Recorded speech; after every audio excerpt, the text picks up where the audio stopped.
Hello, friends. Today we will learn how to fix a DStv decoder that is not booting up. Just follow these steps one by subscribe. Step 1.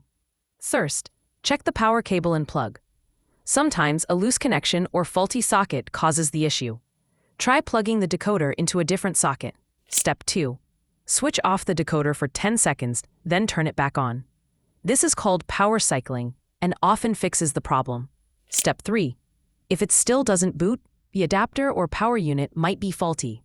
Try using another adapter of the same model. Step 4. Remove the smart card and switch on the decoder. If it boots, then the issue is with the smart card. Clean the card and insert it properly. Step 5. Go to Menu, Settings, System Settings, Factory Reset using the remote. This will restore your decoder to default settings. Step 6. If the problem continues, it may be a hardware fault. In that case, contact DStv customer care for assistance. If this video helped you, don't forget to like, share, and